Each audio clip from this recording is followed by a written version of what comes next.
TV조선 취재기자들이 전하는 뉴스의 중심, 보도본부 한나인, 저는 신효섭입니다. 오늘의 핫 키워드부터 알아보겠습니다.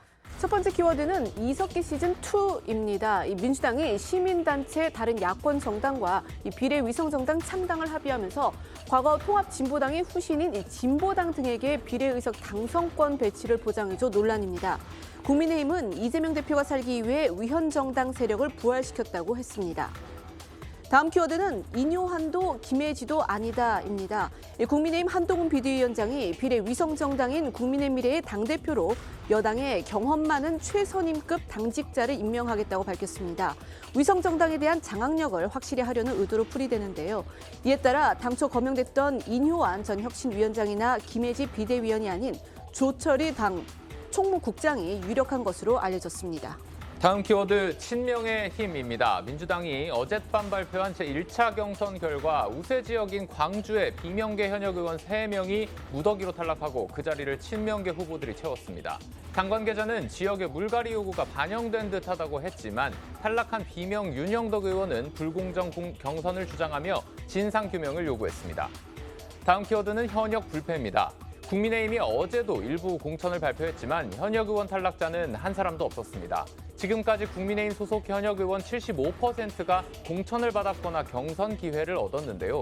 장동혁 사무총장은 쇄신이 미흡하다는 지적에 최종 결과까지 보고 평가해달라고 했습니다.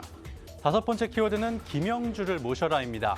평가 하위 20% 통보에 반발해 민주당을 탈당한 김영주 국회 부의장을 두고 개혁신당, 새로운미래 등 야권은 물론 국민의힘도 영입 경쟁에 나선 것으로 전해졌습니다.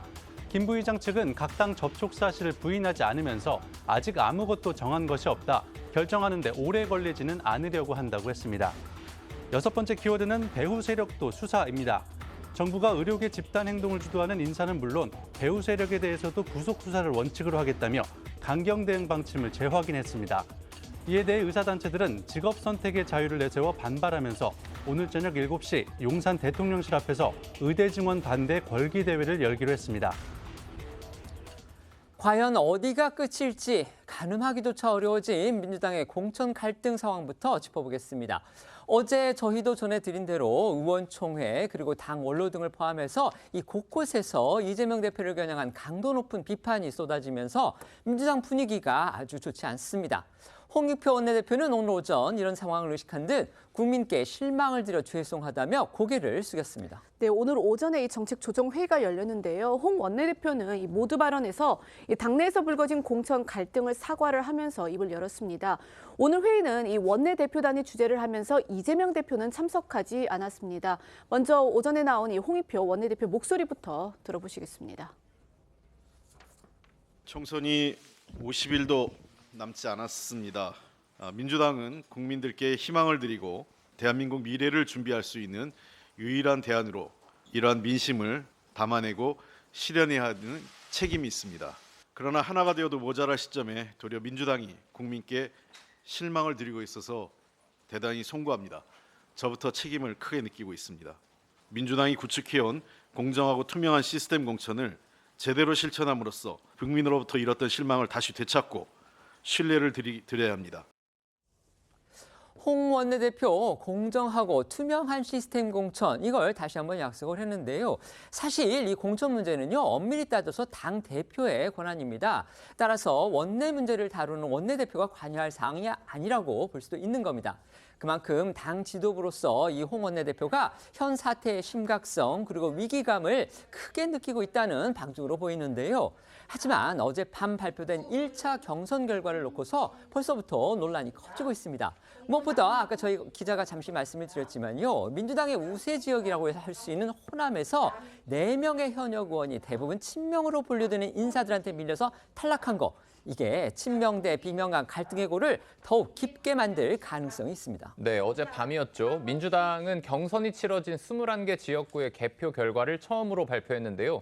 말씀하신 대로 호남 지역구 4곳에서 현역 의원들이 무더기로 탈락해 눈길을 끌었습니다. 조호섭, 이형석, 윤영덕, 김수흥 의원이 개표 결과 각각 정준호, 전진숙, 정진욱, 이춘석 후보에게 패했습니다. 조호섭, 윤영덕 의원은 비명계로 분류되는 인사들이고요. 이들을 상대로 공천권을 따낸 정진욱 후보는 이른바 찐명으로 불릴 만큼 이재명 대표 측근으로 꼽히는 인물로 당대표 정무특보도 맡고 있습니다.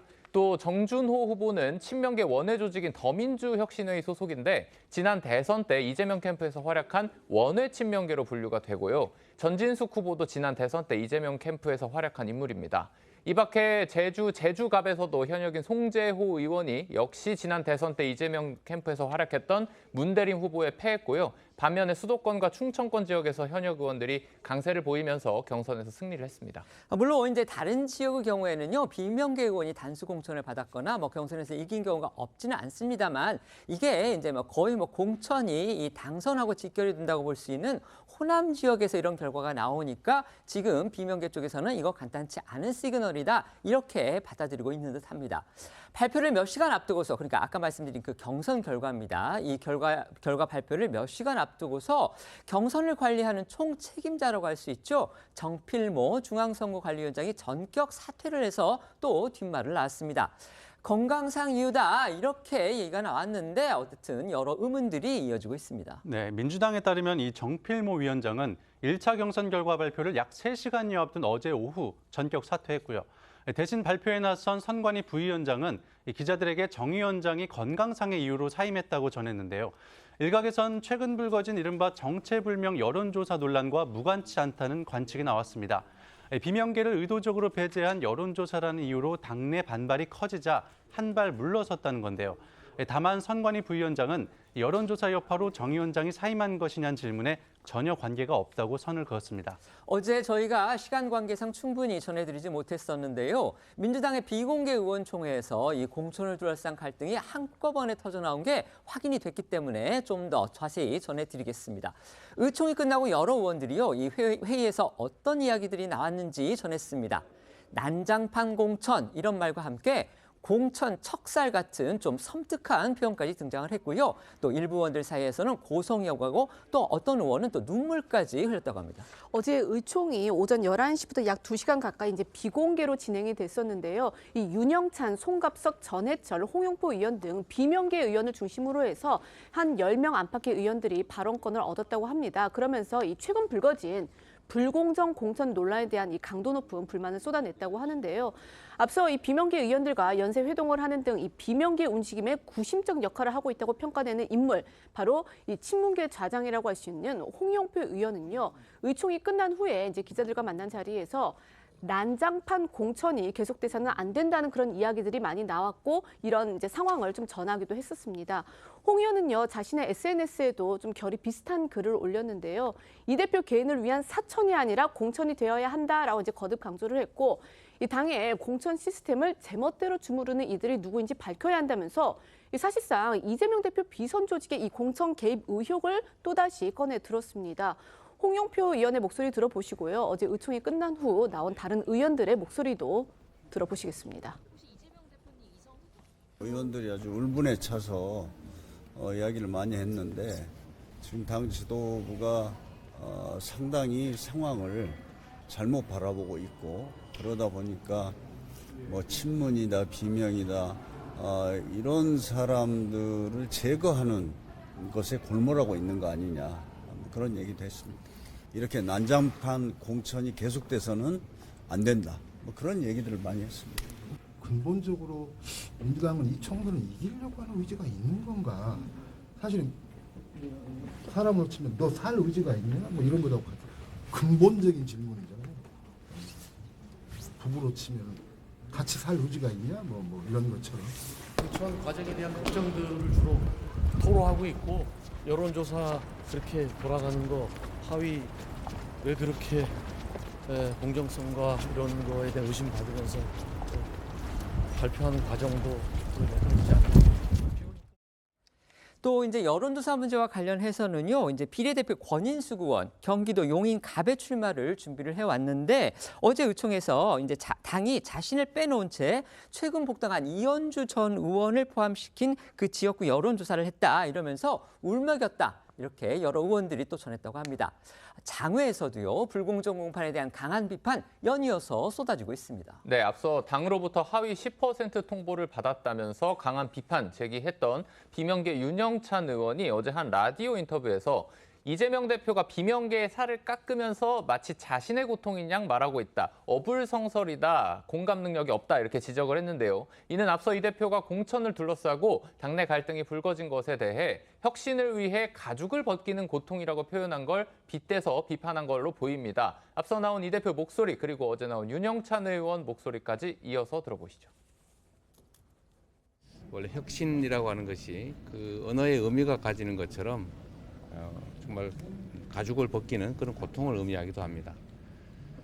새로운 모습으로 환골 탈퇴하는 과정에서 생기는 일종의 진통이라고 생각해 주시고 사실은 자기 살을 깎아야 고통이 생기는 거죠. 예. 자기가 미워하는 비명계의 살을 깎고 뼈를 치면서 고통이 있을 수밖에 없다라고 이야기하는 건 참 어불성설인 거죠. 워낙 이 공천 자체가 지금 개판으로 가고 있기 때문에 어떤 분은 그런 말씀도 하셨던데 비명계의 가죽을 벗겨서 친명계의 가죽 잠바를 만드는 거냐 이런 이야기도 하셨던데 저는 그것이 지금 현재의 정서를 그대로 반영하고 있다고 생각을 합니다.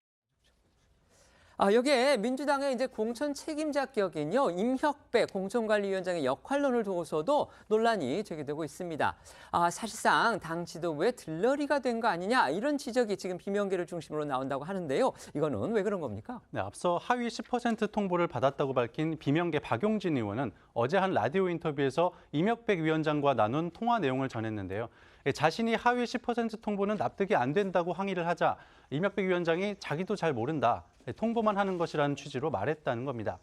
또 일부 언론 보도에 따르면 민주당 내에선 국내에서 손꼽히는 민주주의 이론가이자 진보 계열 석학인 임혁백 위원장을 현실 정치로 불러 방패막이로 삼느냐, 최후의 보루였던 야권의 원로 학자마저 들러리로 이용당했다는 등의 지적도 나오고 있는 것으로 전해졌습니다. 임혁백 위원장은 이런 논란들을 의식한 듯 어제 이 비명계 공천 학살은 없다. 모든 공천 심사는 내 책임하에 이루어지고 있다고 강조했는데요. 박용진 의원 목소리와 임혁백 위원장 목소리 이어 들어보겠습니다. 임혁백 공관위원장 전화가 왔고요. 그래서 저는 참 납득이 안 됩니다. 그랬더니 본인도 웃으시면서 저는 잘 모릅니다. 그냥 통보만 합니다. 근데 약간 헛웃음도 나왔어. 좀 있다가. 근데 이제 그 공관위원장도 약간 멋쩍어는 하더라고요. 근데 뭐 어쩌겠습니까? 그렇다니까 그런 줄 알고. 비명계 공천 학살이라는 이런 것은 없습니다. 모든 공천 이 심사는 저희 책임하에 이루어지고 있습니다. 임혁백 위원장이 그 통보를 한 것으로 알려진 그 하위 평가 결과는요, 이게 공천위에서 만든 게 아닌 건 맞습니다. 선출직 평가위원회라는 그 다른 조직에서 만들어서 그 결과를 공관위로 넘겼고, 그래서 공관위원장이 이제 통보를 하는 그런 절차이기 때문에 아주 이제 형식적으로만 본다면 임혁백 공관위원장이 나는 모른다 이렇게 얘기를 했다면 그게 또 모를 수도 있다 이렇게 볼 수도 있지만, 그렇다고 해서 공천을 총 책임지고 있는 그런 당사자가 이 부분에 대해서 모른다고 얘기한다면 그렇다면 누가 하는 것이냐 이제 이런 의문이 나올 수가 있기 때문에 저희가 전해드린 거고요. 이 공천을 둘러싸고 당내 갈등이 격화하면서 이 사태를 봉합할 수 있는 해법은 과연 무엇일까? 여기에도 관심이 모아지고 있습니다. 관련해서 일각에서는 이재명 대표의 사퇴 또는 이선 후퇴론, 비대위 결성 이런 얘기까지 나오고 있습니다. 또 일부에서는 이제 이 대표의 불출마를 요구하는 그런 목소리까지 나오고 있습니다. 물론 가능성과는 별개입니다. 네, 말씀하신 것처럼 이 비명계 의원들을 중심으로 해서 이재명 대표의 이선 후퇴 등을 촉구하는 이 집단 행동이 나올 가능성도 계속해서 제기가 되고는 있습니다. 대표적으로 그 이수진 의원이죠. 이 서울 동작을 여론조사에 반발을 하면서 이 단체 대화방에서 이 대표 이선 후퇴를 이제 주장을 하게 했었는데, 그 후에는 아직까지는 수면 위로 드러난 그런 공개적인 움직임은 없는 것으로 보입니다. 그리고 이제 어제 열린 의총에서도 이 대표 이선 후퇴 요구 등에 대한 공개 발언은 없었던 것으로 전해지는데요. 다만 이 친문계 원외 인사인 이철희 전 청와대 정무수석은요, 어제 한 라디오 인터뷰에서 이재명 대표의 불출마가 이 민주당이 총선에서 승리할 수 있는 반전 카드다 이렇게 이제 주장을 하기도 했습니다. 여기에 대해서 이제 안규백 전략공천관리위원장은요, 오늘 한 라디오 인터뷰를 통해서 전쟁 중에 장수를 바꾸는 경우는 없다면서 이재명 대표 퇴진에 선을 그었습니다. 그리고 또 이 비명계 의원들의 집단 행동 가능성도 크지 않다라고 봤는데요. 이철희 전 수석의 목소리와 안규백 위원장의 목소리 이어서 들어보시겠습니다. 공짜 붙이기 어려워요. 이거 사천이죠. 엿장수 마음대로 하는 거 아닙니까 이거. 이 판을 뒤집으려면 어떻게 해야 되냐. 이재명 당대표가 총선 불출마하면 돼요. 아니 근데 이재명 대표가 내려놓겠습니까? 불출마가 가능할까요? 가능하면 제가 이렇게 얘기하겠습니까? 전쟁 중에 장수를 바꾸는 경우는 없습니다. 그분들의 한마디 한마디를 뼈아프게 받아들이면서 선거에 임해야 되지 않나 그렇게 생각합니다. 집단 탈당이 현실화되고 만약에 초라한 총선 성적표가 돌아오면 그때 책임은 누가 지게 됩니까? 그건 당을 맡고 있는 사람으로서의 그런 여러 가지 권한과 책임이 동시에 주어지기 때문에 권한과 책임이 있는 사람들이 다 지키지 않겠습니까? 네, 아마 그렇게까지 가지는 않을 거로 생각합니다. 이번 공천 갈등의 이제 해법으로 민주당 안에서 주로 이제 비명계겠죠. 여러 의견들이 나오고 있습니다. 아까도 잠깐 말씀드렸지만 이재명 대표의 이선 후퇴론 내지 비대위 구성 이런 얘기도 나오고 있습니다. 그런데 지금 상황에서 이게 될 가능성은 거의 제로에 가깝다 이렇게 볼 수가 있겠고요. 그나마 이제 조금이라도 현실성이 있다면 아직 이재명 대표가 공개적으로 출마 선언을 하거나 그다음에 당에서 공천을 확정하지 않았기 때문에 혹시 지역구에 나가지 않는 거, 그러니까 총선에 나가지 않는 거, 이거는 어떠냐 이런 의견들도 나오고 있는 듯합니다. 이거는 가능성이 있을까요? 사실 정당의 공천이라는 게 어느 정도 잡음이나 갈등은 있기 마련이라고 볼 수 있겠습니다. 그런 측면에서 민주당도 지금 공천 과정에서 여러 가지 이야기들이 나오는 것은 분명한데요. 중요한 것은 이런 갈등들을 더 확대시킬 것인지 아니면 이 정도에서 신속하게 지도부가 마무리 짓고 단합으로 가는 모습을 보여드릴지 이 갈림길에 서 있다라고 볼 수 있을 것 같습니다. 그 해법으로 여러 가지 이야기들이 나오는데 그중에서 지금 앵커님 지적해 주신 것처럼 이재명 대표의 거취라든지 또는 이제 불출마 선언 이제 이런 부분들도 일각에서는 해법으로 나오고 있는 것은 분명해 보입니다. 다만 저는 개인적으로 이재명 대표가 이제 시점상으로 지금에 와서 불출마를 선언한다라고 해서 사실 지금 나오고 있는 이런 공천 갈등이라든지 여러 가지 당에 지금 나오고 있는 잡음들을 일거에 해소할 수 있을 만한 그런 효과가 있을 것인가에서는 좀 시기적으로는 이미 늦은 바가 있다라는 생각은 듭니다. 그것보다는 당 지도부와 공관위가 이제 당 모두의 구성원들이 납득할 수 있고 수긍할 수 있는 공정한 공천을 하는 것, 그게 가장 본질적인 해법일 것 같고요. 결국 정면 돌파를 해서 그대로 기준에 따라서 공천을 하되 분명한 건 부족한 점들도 있습니다. 좀 다소 거친 방식이었다든지 아니면 좀 상대를 설득하기 위한 이야기들이나 예의를 갖추는 부분에서 부족한 부분이 있었다라고 한다면 그런 부분들을 빠르게 보완해서 신속하게 갈등을 바로잡아야겠다라는 생각해 봅니다. 네. 이재명 대표가 이제 와서 불출마한다고 문제가 해결될 것 같지는 않습니다. 왜냐하면요, 지금 이 문제의 본질은 하위 20% 안에 든 분의 어떤 개량적인 입법 실적, 의정활동 실적과 이재명 대표 개인의 실적을 비교하는 문제에만 국한되는 게 아니거든요. 그러니까 최근 20개월간 63건의 법안을 대표 발의한 김영주 의원이 하위 20%고 18건을 발의한 박용진 의원이 하위 10%면 6건밖에 발의하지 않은 이재명 대표는 하위 몇 프로냐. 이것은 문제의 아주 일부분에 불과합니다. 어제까지 지금 하위 20% 안에 들었다고 스스로 공개한 의원들 6명의 지역구에 모두 다 소위 친명 자객이라고 하는 분들이 가 있죠. 그리고 어제 광주 경선에서도 핵심 친명이라고 할 수 있는 그 정진욱 당대표 정무특보 이런 분이 경선에서 승리를 했어요. 이렇게 차곡차곡 친명으로 채워넣는 작업이 진행이 되고 있기 때문에 이 공천이 전반적으로 공정한 것이냐에 대한 의문이 제기되고 있거든요. 그러면은 이재명 대표 한 사람이 불출마하고 그대로 계속 비명을 솎아내는 작업이 계속된다면은 민주당의 공천 갈등이 해소될 수가 없죠. 그러니까 저는 이재명 대표가 이선 후퇴를 하고 핵심 친명도 대거 불출마해야 이 문제가 해결될 거라고 보는데 그러기에는 총선이 48일밖에 안 남았기 때문에 너무 늦었다고 봅니다. 네. 어제 의원총회 자리는 물론이고요. 오늘까지도 이 비명계가 계속 문제 삼고 있는 게 바로 이 지역구 현역 의원을 배제한 이른바 정체불명의 여론조사 문제입니다. 여론조사는 당연히 이제 이재명 대표가 관할하는 사무처의 일이죠. 그런데 정작 수습에 나선 사람은 아까 저희가 아이템에서 다뤄봤듯이 홍익표 원내대표라고 합니다. 맞습니다. 어제 이 민주당 의총에서 이재명 대표가 불참한 데다가 이 정청래 최고위원 등 이 당 지도부도 도중에 이제 퇴장한 것을 두고 논란이 되기도 했었는데 여기에다가 이 해당 여론조사가 당 차원에서 이뤄진 게 아니라는 이 당 지도부의 입장도 어제 좀 바뀐 것으로 그 흐름이 좀 바뀐 것으로 전해지면서 논란에 기름을 부었습니다. 관련해서 조정식 사무총장이 대체로 당에서 한 여론조사가 맞다라면서 이 의원들이 제기한 불만에 대해서 좀 파악을 해보겠다고 답한 것으로 알려졌습니다. 어제 의총이 이제 이재명 대표와 친명 지도부에게 얘기를 들어달라 그런 취지로 열린 것인 만큼 이재명 대표가 이 불참하고 또 홍익표 원내대표가 의총 마무리 발언을 하면서 또 지도부로서 책임을 느낀다 이렇게 진화에 나선 것에 대해서 좀 불만을 가지는 당내 의원들도 많았습니다. 홍 원내대표는 비공식 여론조사 논란이 재발하지 않도록 조치하고 재심을 신청한 하위 20% 의원들에게는 공관위원장이 당사자에게 평가 결과를 설명하도록 요청하겠다고 발언한 것으로 알려졌습니다. 관련해서 최혜영 원내대변인 목소리를 들어보시죠. 대부분 이제 공천 관련해서 어떤 기준이 있었냐, 그리고 여론조사가 있었는데 이런 것들은 또 어디서 진행이 됐고 진상 규명을 좀 해야 되지 않겠냐, 좀 지도부의 책임이 있어야 되지 않겠냐라고 이렇게 말씀을 해주셨습니다. 원내대표님께서는 지도부로서의 좀 책임을 느낀다. 여론조사 관련해서 향후에 그 내용을 다 공개하시나요? 어떤 곳에서 여론조사가 진행됐는지 이런 것들을 좀 파악해 보겠다고 말씀을 해주셨습니다. 어제 저희가 이제 예고로만 말씀을 드렸었는데요. 전직 국회의장 그리고 총리를 비롯한 당 원로들이 이 불공정 공천 논란에 대해서 입장을 발표를 했습니다. 그런데 그 내용이요. 이재명 대표가 바로 잡으라 이렇게 공개적으로 압박하는 내용이 있어서 또 파문이 일었습니다. 네, 김부겸 정세균 전 국무총리는 탈당한 이낙연 전 총리와는 달리 공동선대위원장 후보로 거론될 정도로 이재명 대표를 지원할 가능성이 높은 것으로 관측돼 왔습니다.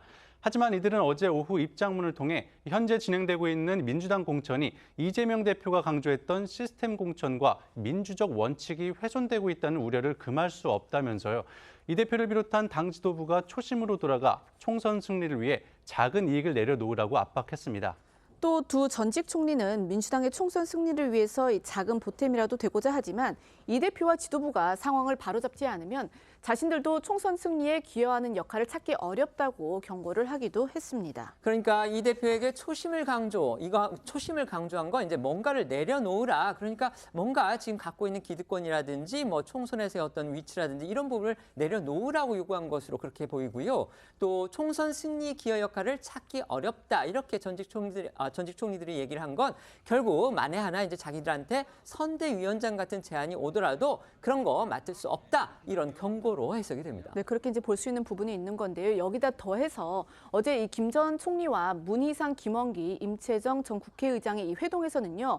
일부 참석자가 이 대표의 퇴진과 이 비대위 전환까지 거론을 했지만은 이 참석자들 간에 이견이 있어서 이 전직 총리들 명의로 발표된 입장문에는 포함되지 않은 것으로 알려졌습니다. 이번 공천 파동의 결정적인 방아쇠는 저희가 지금 말씀드리고 있는 의원평가 하위 20% 통보 바로 이거였다고 볼 수가 있습니다. 그런데 자진해서 이 사실을 밝히는 이른바 커밍아웃이 줄을 잇고 있어서 지금 파문이 쉽게 가라앉기는 힘들다는 걸 또 보여주고 있습니다. 예, 지금까지 하위 10%, 20% 통보를 받았다고 밝힌 현역 의원은 재선의 송갑석, 김한정 의원, 초선의 박영순 의원 등을 포함해서 총 6명입니다. 이들의 공통점은 아시다시피 모두 비명 또는 친문계로 분류된다는 건데요.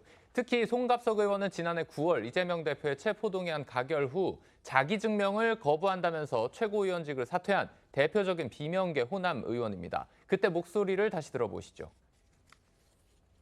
저는 자기 증명을 거부합니다. 비로하고 야만적인 고백과 심판은 그나마 국민들에게 한 줌의 시종자처럼 남아있는 우리 당에 대한 기대와 믿음마저 날려버릴 것이기 때문입니다. 그럼에도 불구하고 재차 묻는다면 저는 이렇게 답하겠습니다. 대한민국 국회의원의 양심과 소신에 따라 국민과 당원, 역사에 부끄럽지 않는 선택을 했습니다. 이들은 어제 국회에서 잇따라 기자회견을 열고서요. 자신들의 하위 통보 사실을 알리면서 당 지도부를 정면으로 비판했습니다. 네, 송갑석 의원은 이해할 수 없는 결과라면서 국회 의정 대상을 3년 연속 수상하고 대선 때 이 대표와 민주당의 승리를 위해 뛰었지만 친명 비명 프레임은 집요하고 거침없었다고 밝혔고요.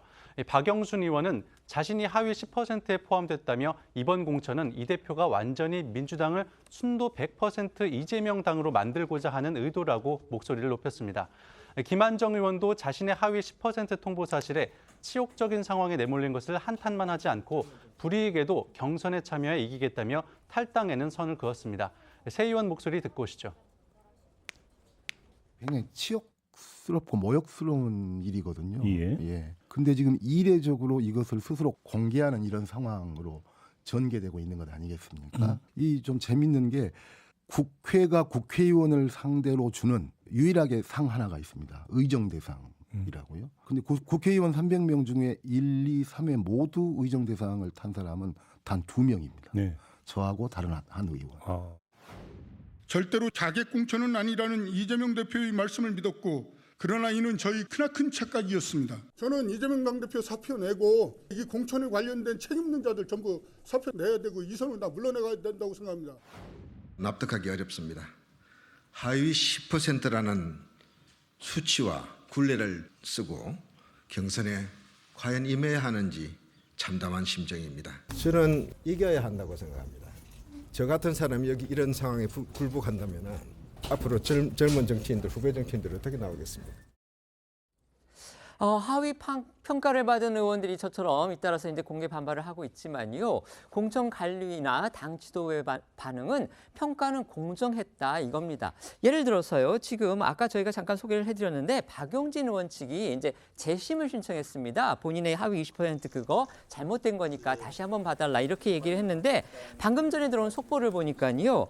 하위 10%군요. 20%가 아니고 그 박용진 의원 측에서 뭐 문자 메시지를 받았다 이러면서 공개를 했는데 공천관리위원회가 그 이의 신청 결과 재심 신청을 기각했다 이렇게 통보를 했다고 저 박용진 의원 측에서 발표를 했습니다. 박용진 의원 측에서 그 받은 문자 메시지 내용을 공개를 했는데 저는 개인적으로 여기에서 하나 눈길을 끄는 게 있습니다. 이게 우선 이 문자 메시지로 통보를 했다는 것도 조금 그렇고요. 그다음에 그 고지의 주체가요. 공천관리위 지원팀의 부장이 이거를 알렸다고 합니다.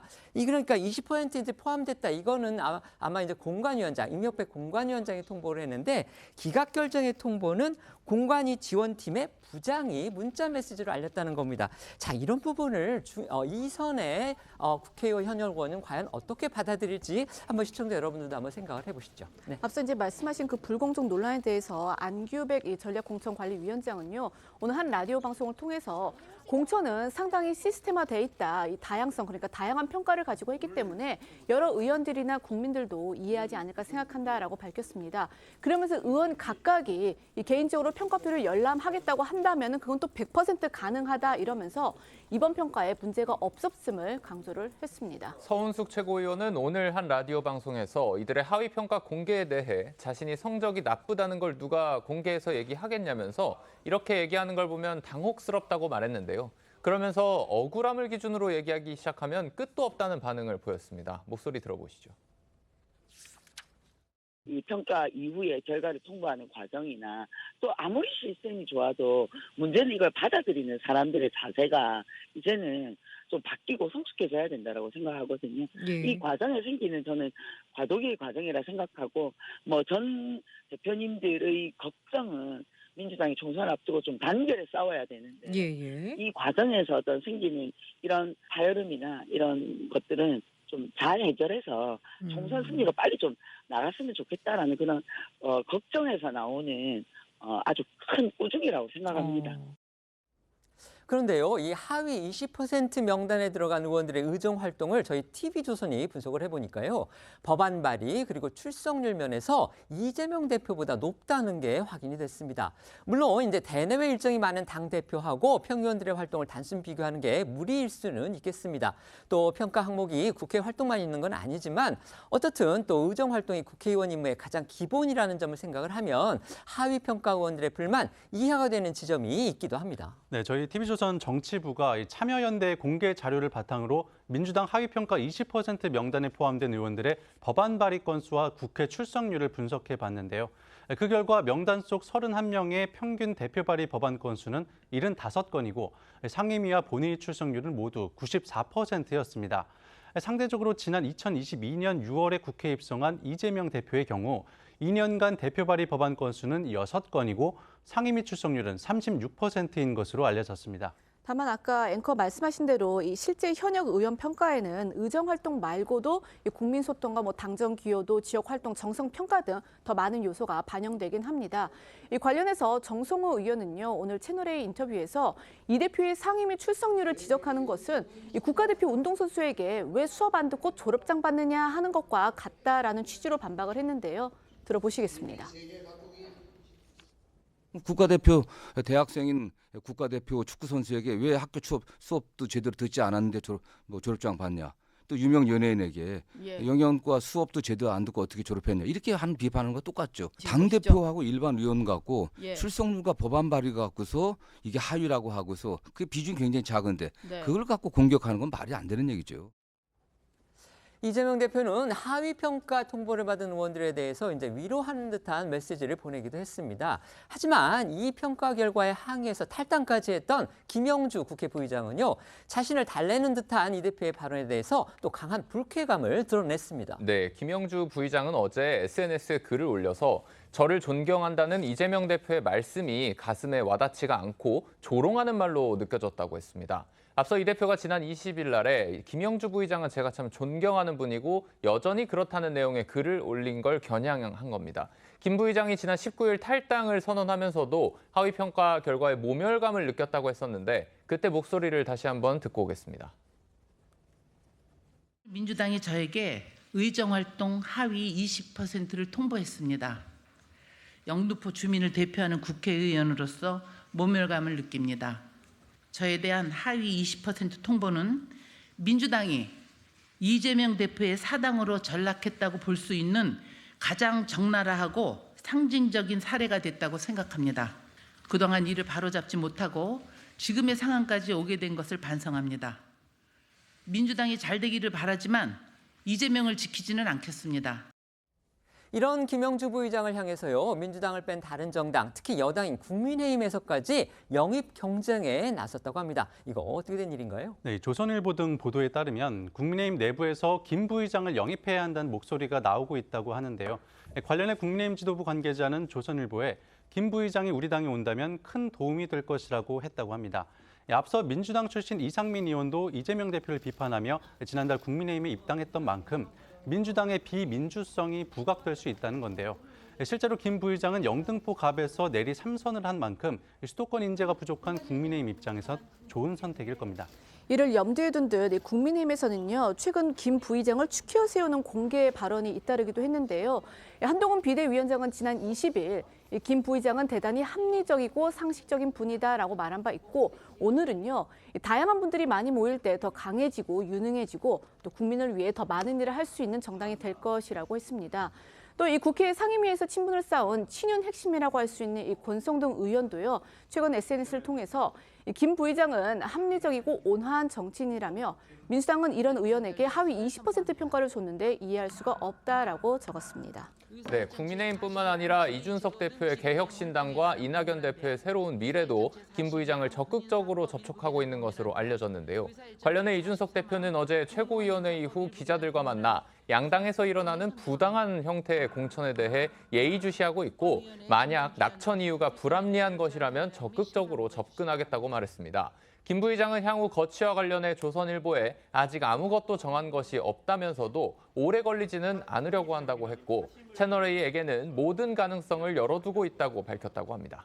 한동훈 비대위원장은요, 어제 민주당이 대장동 사건의 변호인들에게 이 우세 지역 등에서 현역 의원과의 경선 기회를 준 거, 이것도 강하게 비판했더군요. 네, 민주당이 어제 결정 간략하게 다시 소개해드리면요.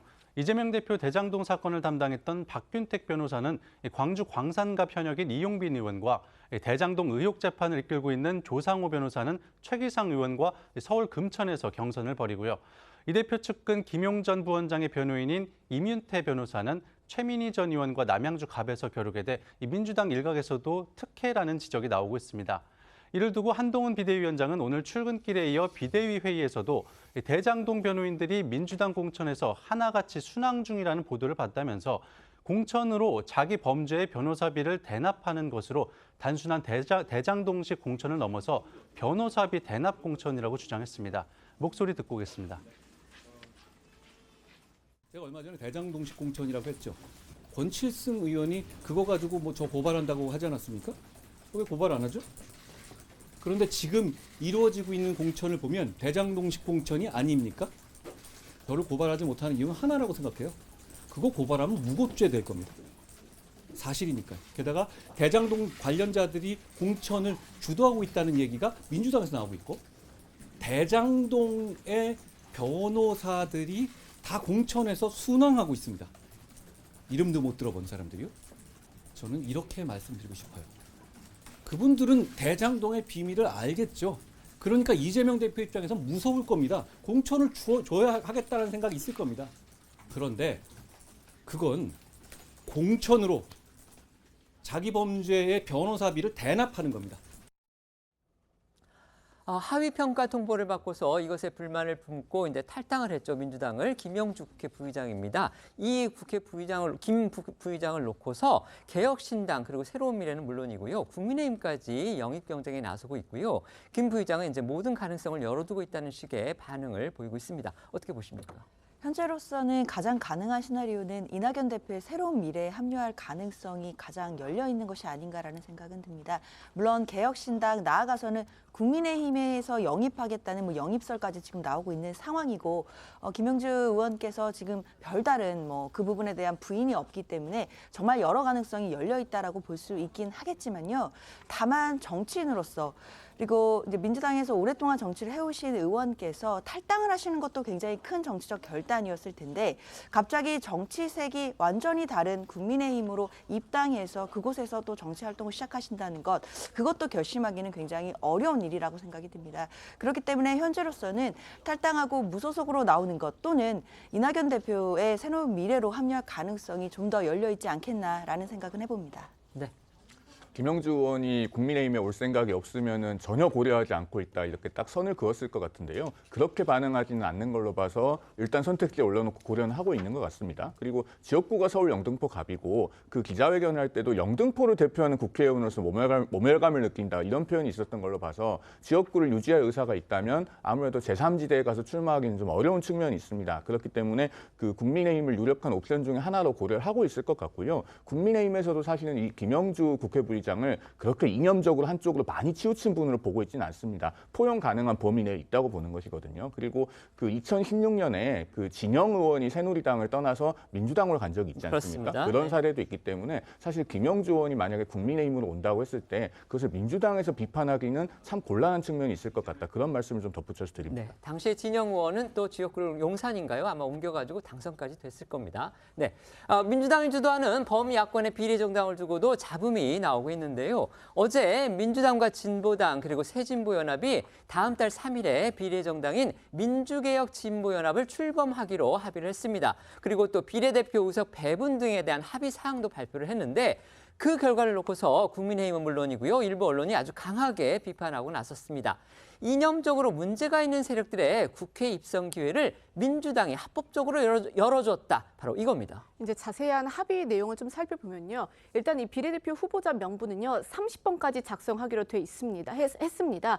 그중에 이제 진보당과 새진보연합에서 각각 3명씩 그리고 야권 시민단체에서 4명을 추천받기로 해서 이제 총 10명인데요. 민주당이 나머지 비례대표 후보 이제 20명을 추천하게 되지만은 이제 논란이 되는 거는 당선권인 20번 안에 이 소수 정당 10명이 전진 배치될 것으로 전해졌기 때문입니다. 또 이 민주당과 진보당 새진보연합은요, 이 전국 모든 지역구에서 이 여론조사 방식 경선을 통해서 지역구 후보 단일화를 하기로 했습니다. 다만 이 민주당과 진보당의 단일화에서 이 호남과 대구, 경북 지역은 예외 지역으로 두기로 합의를 했습니다. 이 민주당 측 협상 대표를 맡은 박홍근 의원의 설명 들어보시겠습니다. 저희 합의문에 보면은 비례후보 추천 1번은 국민후보로 하는 것을 아까 말씀드리지 않았습니까? 기본적인 의석의 순번 배치는 상호 호혜 원칙하에 번갈아 가면서 배치하는 것을 기본으로 하게 될 것입니다. 두 진보 정당에서 각각 3석씩 그리고 국민 후보가 4석 아닙니까? 여기에 상응해서 민주당도 민주당의 후보를 추천한다는 의미가 담겨 있습니다. 어디까지가 향후에 당선이 될지는 모르겠습니다만은 10명의 후보가 배치를 하는 거 아닙니까? 그렇기 때문에 민주당도 거기에 상응하는 것으로 배치를 하겠다. 보시다시피 이제 박홍근 전 원내대표가 협상 대표로 나서기는 했지만요. 결국 저렇게 최종 합의 사항을 이루기까지 이재명 대표가 이제 허락을 했다. 그러니까 이재명 대표가 수용을 했다. 이런 전제가 있을 겁니다.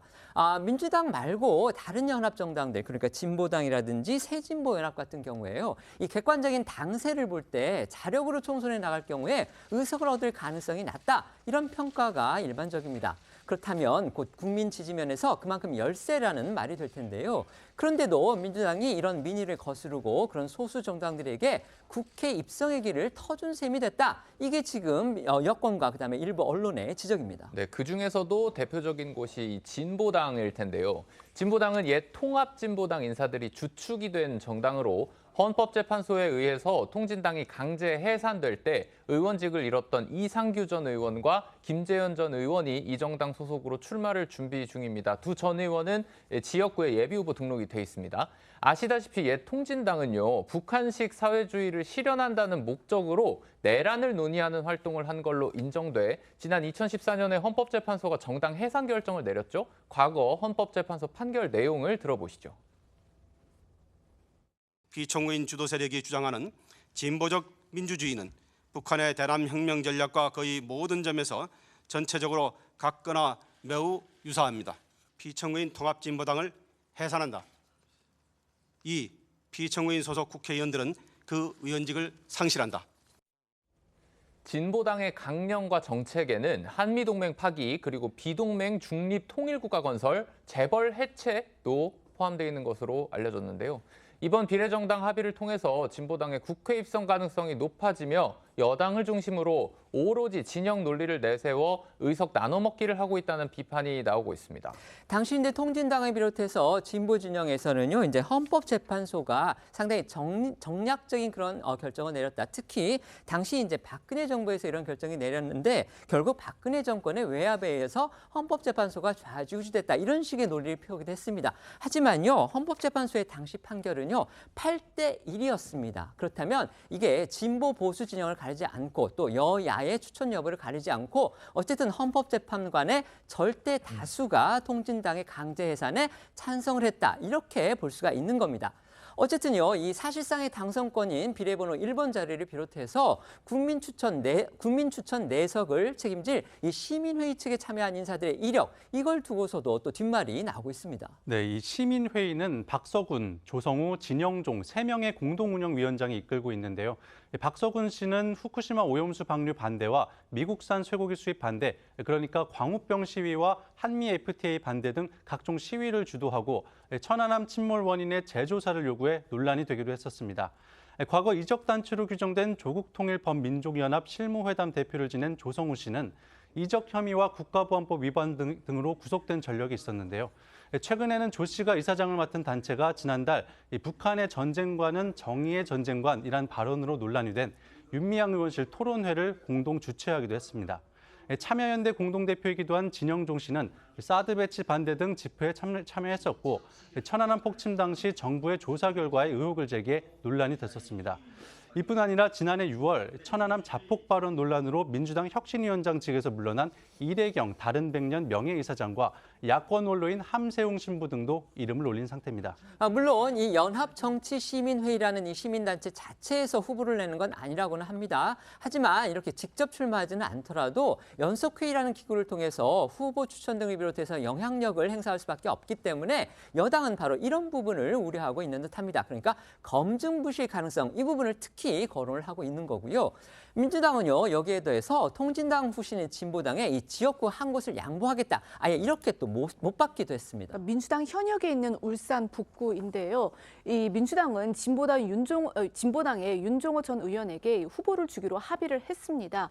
윤 전 의원은 과거 울산 북구청장 시절 이 통진당에 몸담았던 인물이기도 한데요. 이 현대자동차 현장 노동자 출신인 윤 전 의원은요, 지난 2016년 총선 때 이 지역에서 당선이 됐지만 곧바로 선거법 위반으로 기소가 돼서 의원직을 상실했다가 지난해 말 복권됐습니다.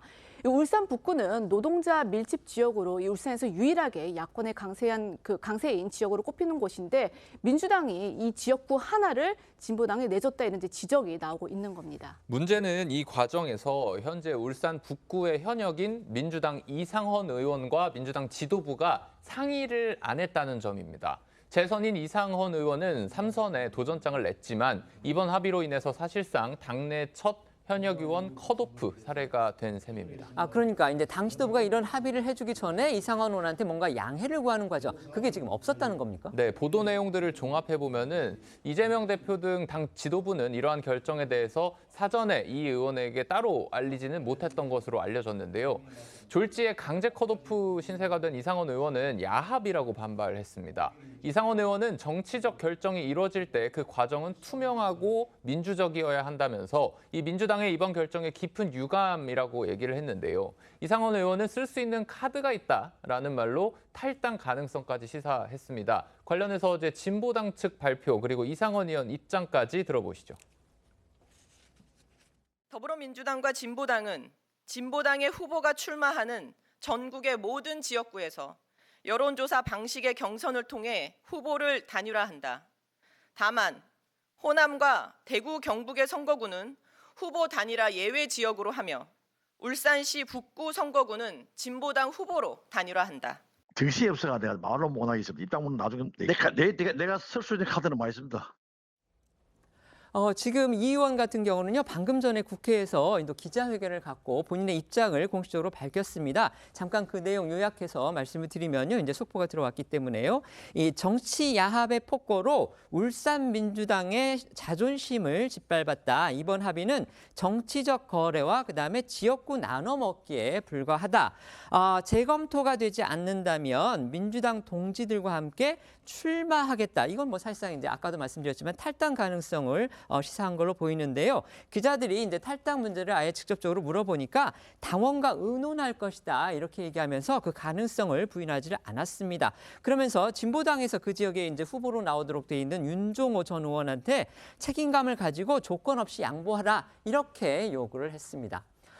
비례의석 3석에 또 지역구까지 민주당 측의 양보를 받으면서 통진당 후신인 진보당의 경우에 지금 최소한 4석을 확보할 수 있다. 이런 지금 가능성이 커졌다 볼 수 있겠습니다. 네, 이를 두고 여권에서는 이석기 시즌2라고 맹비난하고 있습니다.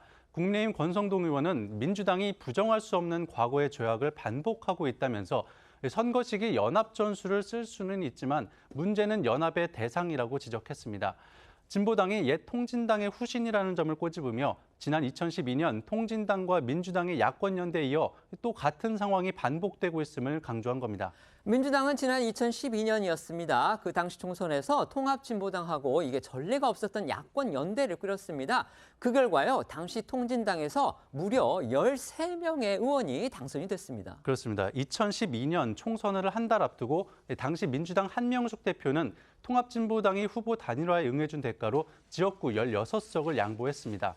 형식은 경선을 통한 후보 단일화였지만 일부 지역에서 민주당이 아예 후보를 안 내는 식으로 통진당 후보에게 길을 터줬는데요. 이렇게 치러진 총선에서 통진당은 지역구 7명, 비례대표 6명 등 13명의 국회의원을 배출하며 원내 3당이 됐습니다. 국민의힘에서는요, 거듭 이 야권 비례정당과 관련해서 비판의 목소리 높이고 있습니다. 네, 국민의힘은 민주당이 진보당과의 이 비례의석 배분 논의에 더해서 울산 북구에서 이 진보당 후보로 단일화하기로 한 것을 정면으로 비판을 했는데요. 한동훈 비대위원장은 이재명 대표가 본인이 살기 위해서 종북 통합 진보당 세력을 부활시켜서 민주당을 통신당화하고 있다라고 직격을 했습니다. 윤지혁 원내대표도 민주당이 반미, 종북, 반대한민국 세력의 숙주가 되는 걸 자처하고 있다면서 비판 수위를 높였는데요. 들어보시겠습니다. 우려했던 대로 이번 총선에서 이재명 대표가 자기가 살기 위해서 종북 위헌 정당 세력인 통진당 세력을 부활시키고 정통의 정당 민주당을 통진당화하고 있습니다. 이런 세력이 이 나라를 망치고 이 나라 전체를 통진당화하고 이 나라 전체를 대장동화하는 것을 반드시 막아야 합니다. 민주당이 이 준연동형 비례제 국민도 모르고 정치인도 모르고 계산기만 아는 선거제를 고집하더니 이제 민주당이 신원 보정을 해서 지하에서 반대한민국 활동을 하던 세력들이 당당히 국회에 진출을 하는 그런 길을 열어주고 있습니다. 이뿐 아니라 이번 연합에서 빠진 이 녹색 정의당에서도요, 이 야권의 비례정당을 두고서 좀 비판의 목소리가 나오고 있습니다. 녹색 정의당 여영국 전 의원은 어떤 명분을 갖다 대도 꼼수이자 반칙으로 절대로 정당화할 수 없다라고 비판했습니다. 자, 민주당 측에서는 이런 비판에 대해서 어떤 입장 나온 게 있습니까? 네, 서은숙 최고위원은 통합 비례정당으로 가는 과정에서는 누구나 참여할 수 있다며 진보당과의 연합에 대한 여권 측의 비판을 일축했는데 목소리를 직접 들어보시죠. 진보당이 앞으로 어떤 후보들을 추천할 것인지 그 후보들을 검증하고 추천하는 기구는 또 따로 만들어져서 그곳에서 후보를 추천하게 될 것인데 민주당도 그런 국민들의 걱정이나 그런 것들을 다 고려하고 갈 것이기 때문에 선입관을 가지기보다는 앞으로 이 우리 정당에서 통합비례를 논의하는 이 기구에서 국민들에게 선보일 후보들을 중심으로 봐주셨으면 좋겠고요. 뭐 그런 우려들도 저희도 또 하나의 걱정으로 안고 잘 살펴보도록 하겠습니다. 민주당이 주도한 비례위성정당의 진보당, 새진보연합 그리고 야권 시민단체 추천 인사들이 사실상 당선권 안에 배치되는 그런 합의가 나왔습니다.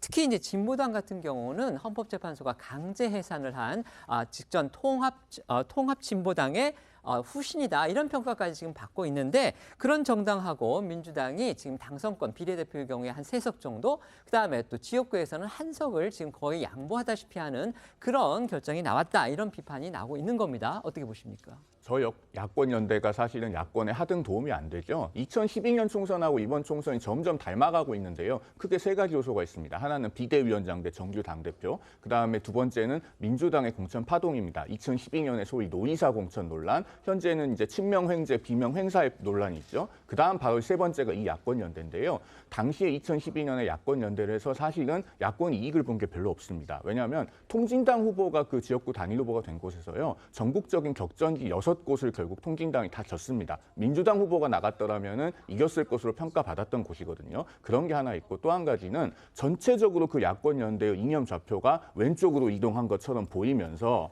국민들이 보시기에는 이 전체가 국민 어떤 이념의 중앙값보다 훨씬 멀어진 것처럼 보였습니다. 그래서 민주당 후보들의 지역구 득표력에 많은 그 타격을 입혔고요. 그렇게 평가를 받는데 다만 이것은 그러나 유불리를 떠나서 국가적으로 보면 상당히 불안한 문제죠. 통합진보당과 정치적으로 이념적으로 과연 단절한 것인지가 의문시 되는 진보당 국회의원들이 국회에 많이 들어왔을 때 과연 이것이 우리 국회와 국가에 도움이 되겠는가 상당히 우려를 지울 수가 없습니다. 네, 지금 송 변호사님께서 말씀해 주신 이제 지난 2012년 총선 결과를 말씀해 주신 건데요. 당시에 그 여당이 오히려 이겼습니다. 그래서 그 당시에 과반에서 좀 넘는 그런 의석을 얻었고요. 또 그 친보당 당시 이제 통합진보당이죠. 통진당과 합의를 했던 민주당은 이제 원내 과반 의석을 얻지 못하고 2당이 됐습니다. 그리고 원내 3당이 된 게 바로 통진당이었습니다. 아마 그 결과를 말씀해 준 걸로 알고 있습니다. 네.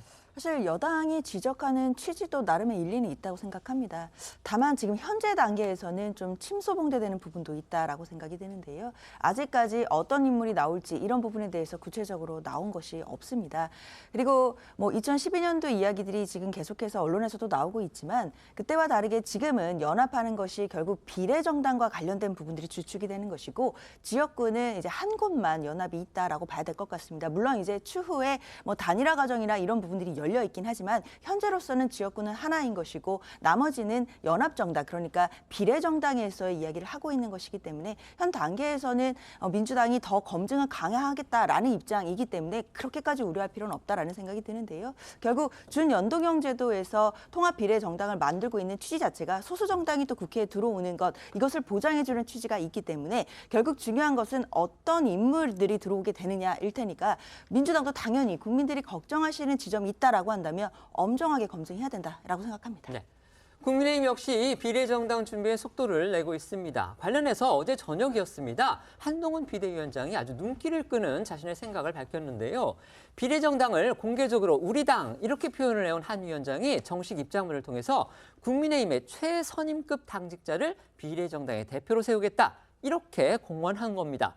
그동안 이제 전 혁신위원장이랄지 아니면 현직 비대위원 같은 무게 있는 인물의 하마평이 나오던 걸 일시에 무산시켜버린 것이기 때문에 그 배경에 궁금증이 커지고 있습니다. 네, 이 국민의힘 비례 위성 정당인 가칭 국민의힘 비례가 내일 창당을 앞두고 있습니다. 이 여권 안팎에서는 당연히 이 위성 정당을 이끌 대표가 누가 될지 이제 여기에 관심이 쏠려 있는데요.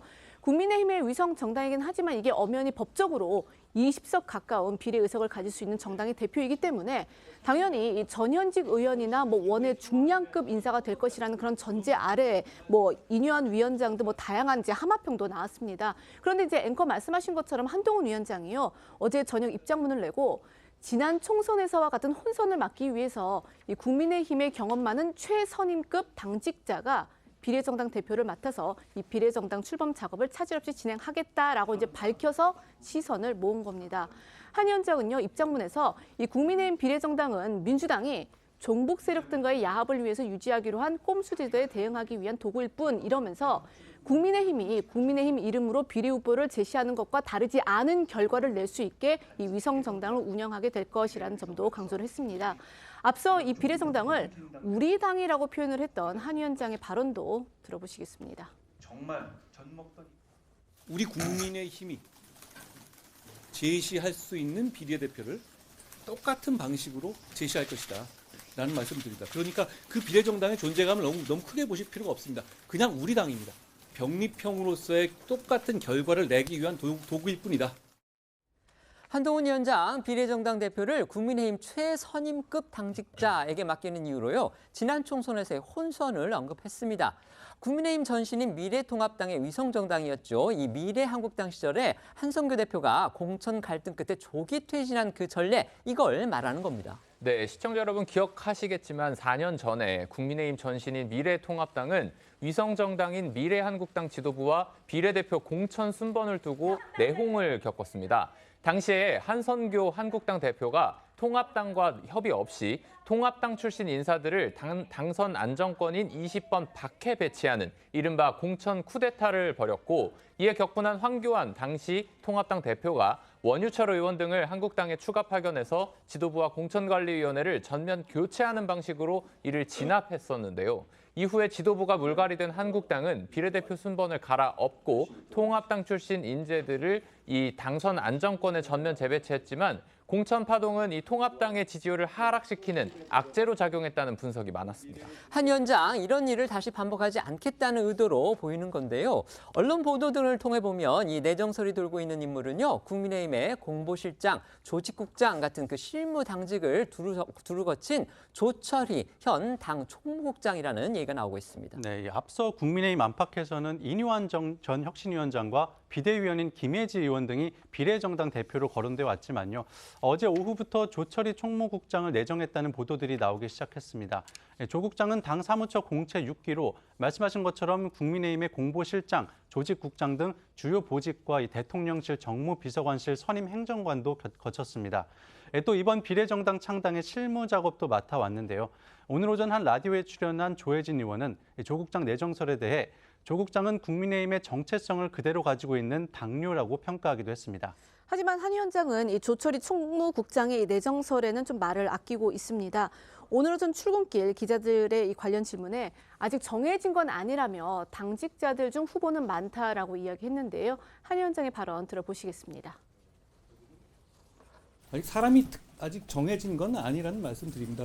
우리 국민의힘에서 당직을 맡아 오신 경험이 많은 당직자를 비례 정당에 대표로 모실 것이다라는 계획을 제가 말씀드렸고요. 제가 여기 와 보니까 우리 국민의힘은 전통 있는 정당이기 때문에 우리 당직자분들 중에도 훌륭한 분들이 많이 계십니다.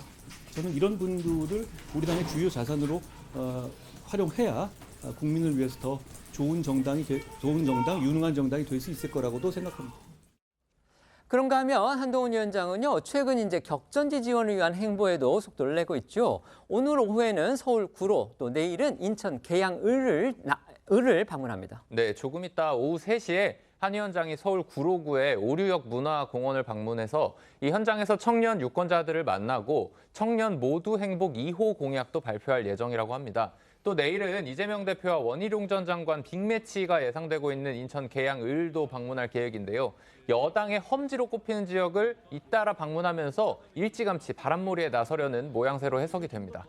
오늘 오전에는 원희룡 전 국토부 장관의 단수 공천에 반발했던요, 윤형선 전 계양을 당협위원장이 기자회견을 열었는데 원 전 장관을 지지하겠다 이렇게 선언했습니다. 네, 인천 계양을에 공천을 신청했다가 탈락한 윤 전 위원장이 오늘 오전 원 전 장관의 캠프를 찾아 계양 원팀 합류를 선언했습니다. 윤 전 위원장은 이에 앞서 자신의 SNS를 통해서도 원희룡 전 장관에게 계양의 미래를 부탁한다며 원 전 장관 지지 의사를 밝혔고요. 오늘 원 전 장관의 캠프를 찾아선 22대 총선은 대한민국을 살리는 전쟁이고 계양은 그 최전선이라며 저는 이제 원희룡 후보와 함께 계양 원팀이 되어 뛰려고 한다고 말했습니다. 영상 보고 오시죠. 이번 총선은 그러나 대한민국을 살리는 우리가 반드시 이겨야만 하는 전쟁입니다. 그리고 우리 계양은 이 전쟁의 최전선에 있습니다. 제가 그동안 꿈꿔왔던 계양의 미래를 우리 원희룡 후보님께 부탁드리고자 합니다.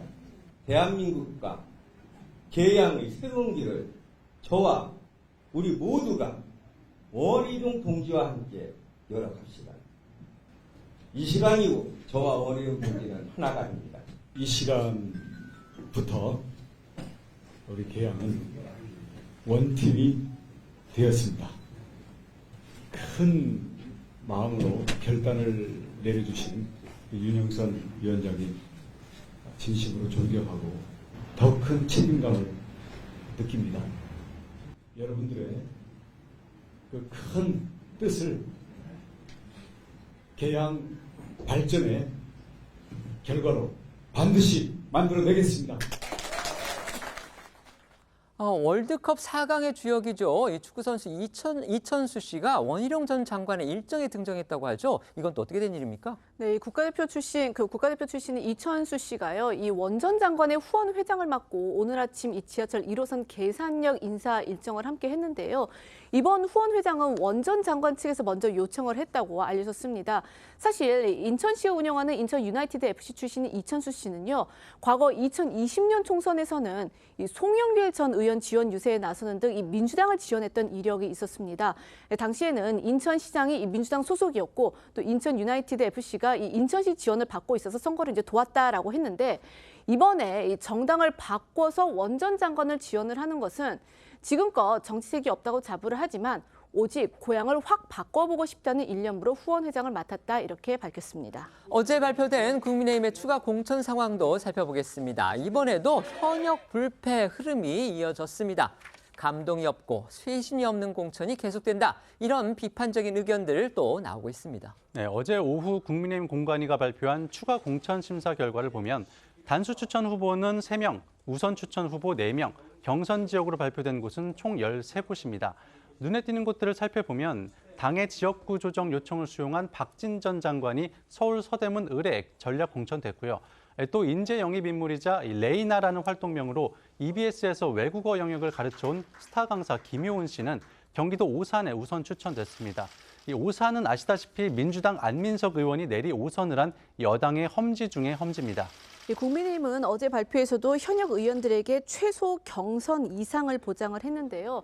어제까지 공천을 신청한 현역 102명 중 단수 또는 우선 추천으로 공천이 확정이 된 의원은요, 40명, 약 39%였습니다. 경선에 나서는 의원은 37명으로 약 36%에 해당이 되는데 특히 현재까지 이 컷오프된 지역구 의원은 단 한 명도 없다는 점에서 당 내부에서도 이 현역에 절대적으로 유리한 기득권 공천이 이뤄지고 있다라는 지적이 나오고 있는 상황입니다. 관련해 오늘 오전 한동훈 위원장의 이야기 들어보시겠습니다. 관련해서 다분히 없는 대신 회심도 없다는 비판이 있는데 여기에서 뭐 일정 그 언론 부분에서 이제 감동 얘기하시고 그러잖아요. 우리가 참 많이 발전했다고 생각합니다. 우리 공천이 잡음이 아니라 감동이 없다는 정도의 비난을 받는다면 그 비판 정도는 저는 저희가 나름대로 최선을 다하고 있다는 점을 언론에서도 인정해 주시는 것 아닌가 생각이 듭니다. 국민의힘 안에서도 이 반발 목소리 조금씩 나오고 있습니다. 어제는 사선 중진이죠. 이명수 의원이 이 컷오프 기준을 문제 삼으면서 경선을 촉구하고 나섰습니다. 네, 국민의힘에선 처음으로 중진급 의원의 반발이 나온 겁니다. 이명수 의원은 충남 아산에서만 4번 당선된 당의 중진으로 어제 기자회견을 열고 자신이 하위 10% 컷오프 대상으로 거론되고 있다는 데 모멸감을 느낀다며 당의 공천을 문제 삼았습니다. 또 아직 공관위의 통보를 받지 않았지만 가능성이 있다는 것 같다며 정식 통보 전에 미리 기자회견에 나선 거라고 말했습니다. 네, 여기 오늘은 공관위가 어제 발표할 이 김현아 전 의원의 단수 추천 의결이 비대위에서 보류됐습니다. 공천관리위의 결정을 비대위가 붙잡은 거, 그러니까 의결을 하지 않은 거 처음 사례인 듯 보입니다. 네, 이 검찰 수사를 받고 있는 김 전 의원의 이 정치자금법 위반 혐의가 문제가 된 건데요. 앞서 김 전 의원은 이 고양정 당협위원장 시절인 지난해 1월 무렵 같은 당 시의원 당원들로부터 운영회비 명목 3,200만 원과 이 선거 사무실 인테리어 비용 1,000만 원 등 총 4,200만 원을 입금받은 혐의로 피소가 됐고 같은 해 8월 당 중앙윤리위원회는요, 이 당원권 정지 3개월의 징계를 내렸습니다. 박정아 수석 대변인은 오늘 비상대책위원회가 이게 끝난 뒤에 공관위에서 이 김 전 의원 건에 대해서 해당 후보자의 소명과 검토를 더해달라는 이 재논의가 있었다라면서 이제 보류 결정을 알렸습니다. 이어 한동훈 위원장은요, 이 김 전 의원 문제와 관련해 경선이 아닌 단수 추천의 경우 우리 스스로 기준이 분명해야 하고 자신 있는 논리가 있어야 한다라는 말을 덧붙였다고 했습니다. 김연아 전 의원 같은 경우는요, 이제 자신에 대한 사법적 판단이 종결되지 않았다. 따라서 공천 보류를 논의한다는 의견에는 동의할 수 없다. 이런 또 반박 입장을 냈다는 거 말씀드리겠습니다. 여당의 지금 공천 상황 상당히 진전이 됐고요. 뭐 반환점을 돌았다. 근데 절반 이상을 했다는 얘기죠. 그런데 눈에 띄는 그 특징 중에 하나가 결국 현역 의원 불패다. 그렇다면 잡음도 없지만 감동도 없다. 쇄신도 없다. 지금 이런 비판적인 지적들이 나오고 있습니다. 어떻게 보십니까? 경선 결과를 끝까지 봐야죠. 지금 이제 현역 의원들이 대다수 경선에는 붙여지긴 했습니다. 그러나 경선에 붙여졌다고 해서 경선을 이긴다는 보장은 없어요. 어제 민주당 경선 결과도 보면은 광주에서 3곳 모두 현역이 탈락을 했고 전라북도까지 하면 4곳 모두 현역이 탈락을 했습니다. 이렇게 그 자기 정당의 강세 지역에서는요, 유권자들이 본선에 가면은 그 강세 정당을 많이 지지를 하지만 사실은 그 현역 의원에 대한 개별적인 평가는 그렇게 후하지 않은 경우가 의외로 상당히 많습니다. 뭐 가서 이렇게 목소리를 들어보면은 내가 당이니까 찍는데 사실은 별로 일을 안 하는 것 같다. 이런 그 냉정한 평가들도 많고요. 그래서 경선을 해봐야지 알 수 있고, 특히나 제가 지금 방송이기 때문에 특정 지역구를 거명하기가 좀 그렇습니다만은 상당히 각이 나오는 신인들이 간 곳들이 있습니다. 나이가 상당히 젊다든가 신인이지만 경력이 화려하다든가 이런 곳들은 경선에서 현역 의원들이 상당히 위험할 거로 저는 그렇게 봅니다. 네.